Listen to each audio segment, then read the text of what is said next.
Students, तो आज हम फिर लेकर आए हैं मैथ्स की एक न्यू क्लास जिसमें हम मैट्राइसेस के कुछ क्वेश्चंस देखेंगे। एक्सरसाइज 3.2 देखेंगे एनसीईआरटी की। एक्सरसाइज 3.2 एनसीईआरटी के उसके कुछ क्वेश्चंस देखेंगे। हम मल्टीप्लिकेशन के देखेंगे और भी जो स्पेशल रूल्स हैं वो देखेंगे और हम उसके थ्रू क्या करते हैं, कैसे सॉल्व करेंगे उसको ये देखते हैं। चलिए, तो आज का हमारा क्वेश्चन नंबर फर्स्ट है मल्टीप्लिकेशन का। लेते हैं हम क्वेश्चन 1 2 3। ये एक हमारी मैट्रिक्स है। रोज इसमें कितनी हैं? रोज 3 हैं और कॉलम्स कितने हैं? 1 है, यानी 3:1 इसका ऑर्डर है। और इसके साथ में एक हमने ली 2 3 4। ये इसके अंदर 1 रो है और 3 कॉलम है। चलिए इसको सॉल्व करते हैं। कैसे करेंगे? Multiply rule. तो बेटा भूले तो नहीं होंगे आप लोग। उम्मीद है कि एक बार फिर से उम्मीद है कि आपको वो चीज़ याद होगी जो मैंने लास्ट क्लास में आपको बताई थी, और अगर नहीं याद है तो एक बार फिर से रिमाइंड करिए और मल्टीप्लिकेशन मेथड देखिए कि किस तरह से मल्टीप्लाई करते हैं हम दो मैट्राइसेस को, अलग अलग मैट्राइसेस को कैसे मल्टीप्लाई करते हैं। चलिए अगेन मैं एक बार आपको शॉर्ट टर्म रिमाइंड करवा देता हूँ। भाई सबसे पहले हम इस एक रो का, हमने आपको बताया था कि मल्टीप्लिकेशन जो होता है, मल्टीप्लिकेशन जो होता है वो ऑर्डर के अकॉर्डिंग होता है, यानी रोज का मल्टीप्लाई करते हैं हम किसमें? कॉलम्स में मल्टीप्लाई करते हैं। ठीक है, चलिए देखते हैं। तो भाई यहाँ पर सबसे पहले हमारी रोज जो है, ये रो फर्स्ट है, ये रो सेकंड है और ये रो थर्ड है, जबकि ये जो है हमारा कॉलम फर्स्ट है, कॉलम सेकंड है और कॉलम थर्ड है। हम बेटा सबसे पहले इस 1 का मल्टीप्लाई करेंगे इस 2 के अंदर। 1 का मल्टीप्लाई करा हमने 2 में, बट हमारे पास रोज़ के अंदर और एलिमेंट नहीं है तो हम, और कॉलम्स के अंदर भी एलिमेंट नहीं है तो हम कुछ भी यहाँ पर ऐड नहीं कर पाएंगे। जबकि सेकंड 1 कॉलम पर जाएंगे हम तो 1 का मल्टीप्लाई होगा 3 से। थर्ड कॉलम पर जाएंगे तो 1 मल्टीप्लाई 4, यानी इस 1 का मल्टीप्लाई पहले 2 से, फिर 3 से, फिर 4 से। ठीक है, फर्स्ट रो का मल्टीप्लाई कर दिया हमने तो यहाँ पर हमारे पास ये वैल्यू आ गई 1 क्रॉस 2, 1 इंटू 3 और 1 इंटू 4। अब यहाँ पर हम ऐसे ही हमने बेटा सिमिलरली सेकंड उसका किया तो 2 into 2, 2 into 3 and 2 into 4। Next 1 matrices का मल्टीप्लाई किया तो 3 इंटू 2, 3 इंटू 3 एंड 3 इंटू 4। यहाँ पर टोटल कर लेते हैं 1 2 times 2, 1 3 times 3, 1 4 times 4, 2 4 times 8, 2 3 times 6, 2 2 times 4, 3 2 times 6, 3 3 times 9, 3 4 times 12। तो ये हमारा रिक्वायर्ड आंसर है जो कि हमारे 3/3 की मैट्रिक्स में आया। किस में आया? 3/3 की मैट्रिक्स एक बन गई और ये हमारा है आंसर। तो बेटा समझ में आया? बहुत सिंपल वे में हमने यहाँ पर मल्टीप्लाई कर कर बताया आपको कि भाई जब एक रो होगी तो फर्स्ट रो को मल्टीप्लाई करेंगे फर्स्ट कॉलम से, फिर फर्स्ट रो का मल्टीप्लाई सेकंड कॉलम से, फिर फर्स्ट रो का मल्टीप्लाई थर्ड कॉलम से। ये हमारा प्रोसीजर होता है मल्टीप्लिकेशन R इंटू C के अकॉर्डिंग। ठीक है, चलिए एक और नेक्स्ट क्वेश्चन देखते हैं मल्टीप्लाई का।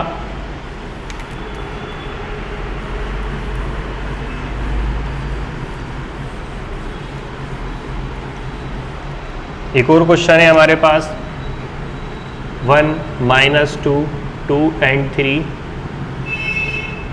ये हमारे पास 2 क्रॉस 2 की मैट्रिक्स है और इसका मल्टीप्लाई कर रहे हैं हम। एक दूसरी मैट्रिक्स है 1 2 3 2 3 1। ये एक दूसरी मैट्राइसेस है। ये दो मैट्राइसेस का मल्टीप्लाई कर रहे हैं, जबकि इसका ऑर्डर क्या है? इसके अंदर 2 रोज हैं और 3 कॉलम्स हैं, 2 इंटू 3। चलिए अब देखते हैं इसे कैसे सॉल्व किया जाएगा। सबसे पहले बेटा 1 का मल्टीप्लाई इससे, फिर इसी 1 का मल्टीप्लाई, फिर यहाँ पर 2 का मल्टीप्लाई 2 से और बीच में सिंबल प्लस का, बीच में सिंबल प्लस का, तो देखिए सबसे पहले 1 मल्टीप्लाई बाय 1, बीच में साइन प्लस, 2 मल्टीप्लाई इंटू 2, लेकिन यहाँ पर क्या है -2, तो मैंने इसे ब्रैकेट में लिख लिया। अब यहाँ पर फर्स्ट रो का फर्स्ट कॉलम के अंदर मल्टीप्लिकेशन हो चुका है, ये हमारी फर्स्ट रो थी, ये हमारी सेकंड रो है, ये हमारा फर्स्ट कॉलम है, ये हमारा सेकंड कॉलम है और ये हमारा थर्ड कॉलम है। 1 इंटू 2 -2 इंटू 2। अब भाई हमारे पास रो एलिमेंट्स ख़त्म हो गए, कॉलम एलिमेंट्स भी ख़त्म हो गए। अब इस फर्स्ट रो का मल्टीप्लाई सेकंड कॉलम से, यानी 1 into 2 plus -2 into 3, second column से मल्टीप्लाई करने के बाद सिमिलरली थर्ड कॉलम से 1 इंटू 3 प्लस -2 इंटू 1। यहाँ पर हमने तीनों कॉलम से मल्टीप्लाई कर दिए फर्स्ट रो के, ऐसे ही हम मल्टीप्लाई करेंगे सेकंड रो का पूरे तीनों कॉलम से, यानी 2 into 1 plus 3 into 2, 2 into 1 plus 3 into 2, 2 into 2 plus 3 into 3, 2 into 3 plus 3 into 1। ठीक है, तो ये हमारा टोटल मल्टीप्लिकेशन आया। इसको फर्दर सॉल्व कर लेते हैं हम, क्योंकि अब हमारे पास ना रोज रिमेन्स बची हैं ना कॉलम्स रिमेन्स बचे हैं। 1 into 1 that is 1 plus 2 times 4 but plus minus -4, 2 1 times 2, 3 2 times 6, 1 2 times 2 plus minus -2 3 times 6, 2 2 times 4, 3 3 times 9, 1 3 times 3, 2 1 times 2, 2 3 times 6, 3 1 times 3। और फर्दर इसे सॉल्व करते हैं तो 1 - 4 that is plus minus sign symbol minus का 3, 2 + 6 8, 2 - 6 -4, 4 + 9 13, 3 - 2 1, 6 + 3 9। तो ये हमारा मैट्राइसिस आया। क्लियर है ये? ठीक है, तो बहुत सिंपल वे में हमने मल्टीप्लिकेशन रूल देखा यहाँ पर। अब ऐसे ही एक क्वेश्चन है सिंप्लीफाई का, जो बहुत ज़्यादा डरावना दिखता है, ऐसा लगता है उसे देखकर कि ये कैसे सॉल्व होगा। चलिए तो देखते हैं हम नेक्स्ट क्वेश्चन, जो कि देखने में तो बहुत मुश्किल लगता है बट बहुत आसान है। ध्यान से समझिएगा कैसे करते हैं उसे। ठीक है, एक सिंप्लीफाई दिया हुआ है आपको क्वेश्चन नंबर 3 है ये हमारा। आपसे कहा गया है सिंप्लीफाई कीजिए। क्वेश्चन कुछ इस तरह से, cos थीटा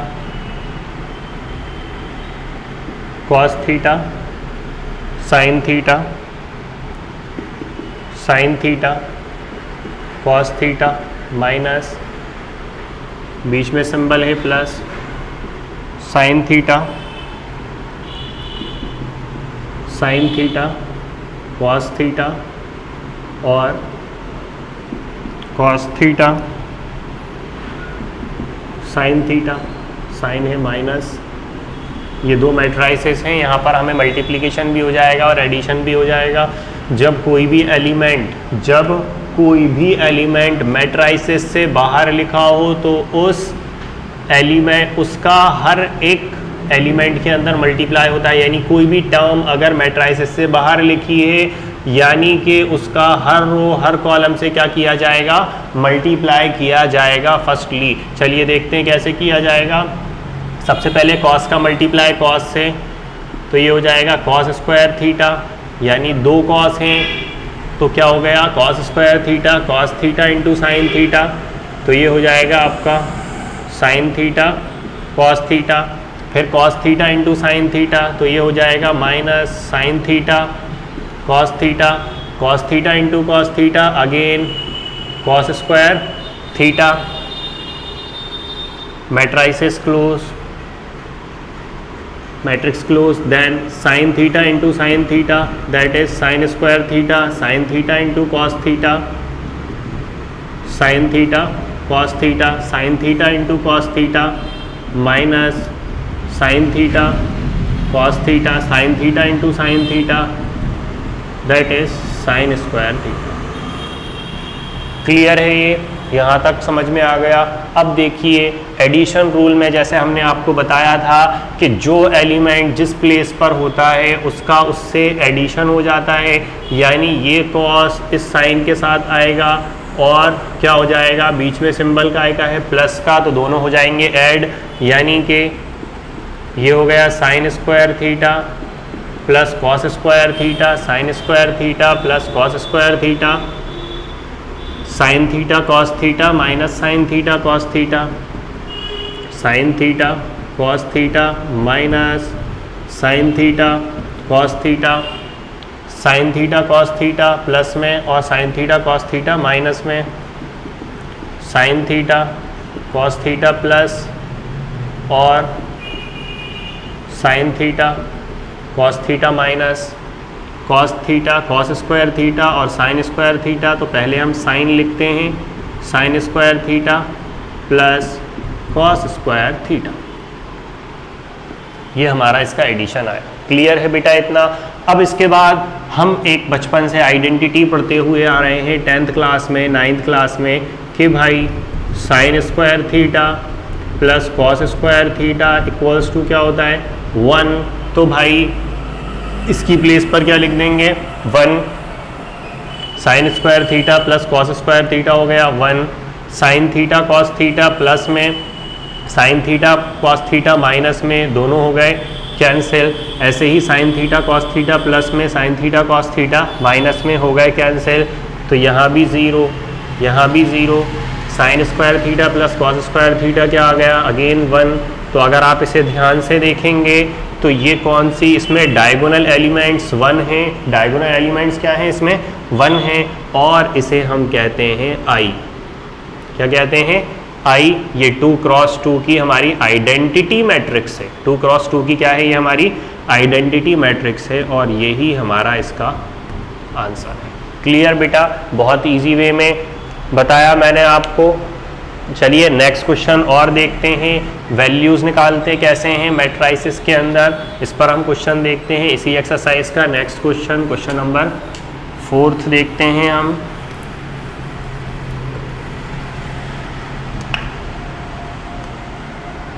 क्वेश्चन नंबर 3 हो चुका है हमारा, क्वेश्चन नंबर 4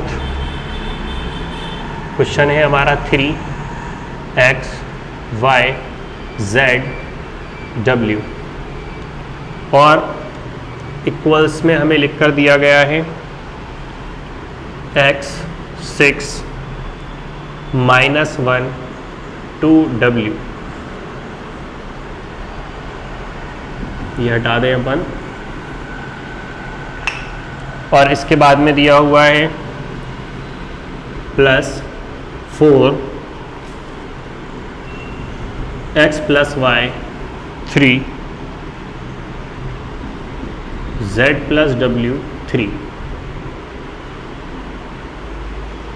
ठीक है, ये हमें पूरा क्वेश्चन दिया हुआ है। यहाँ पे हमें फाइंड करना है x y z,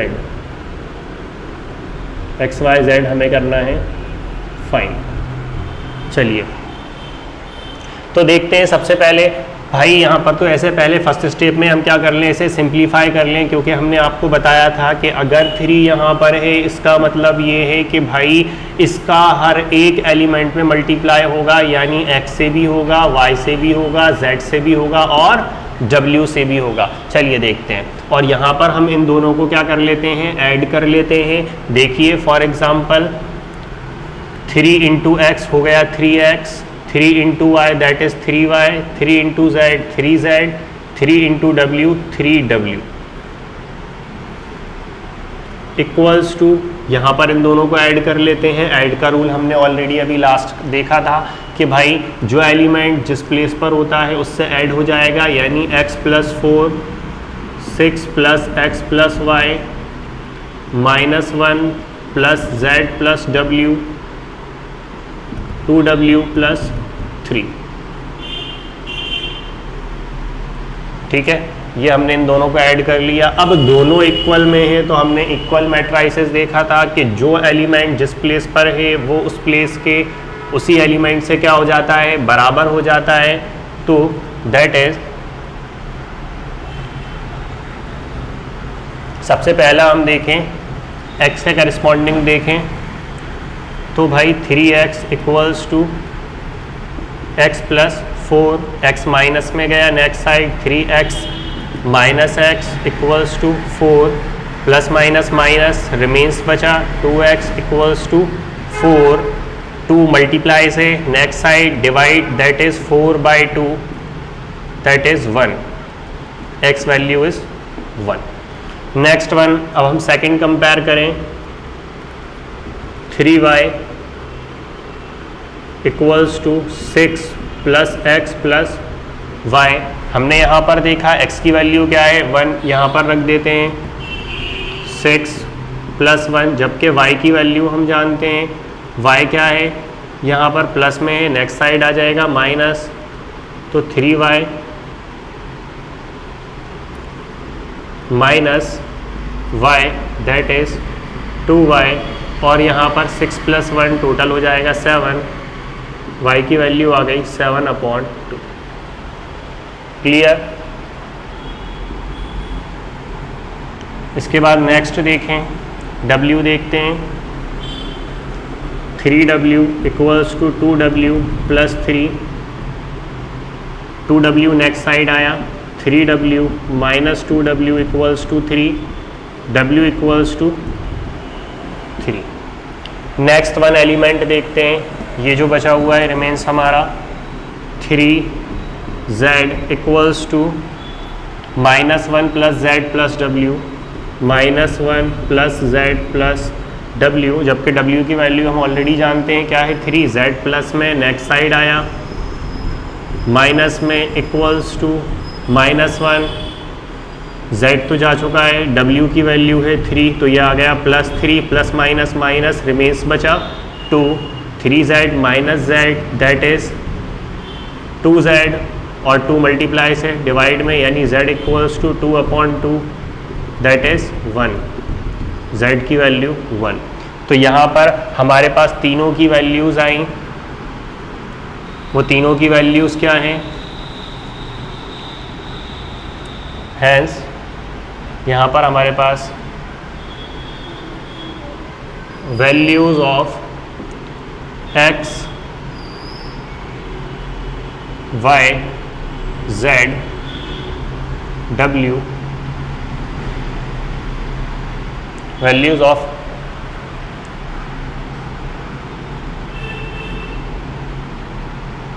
बल्कि इसे ऐसा लिख लें, values x, y, z, w, x की आ गई 1, y की आ गई 7/2, z की आ गई 1 और w की आ गई 3। ये है हमारा आंसर। क्लियर बेटा।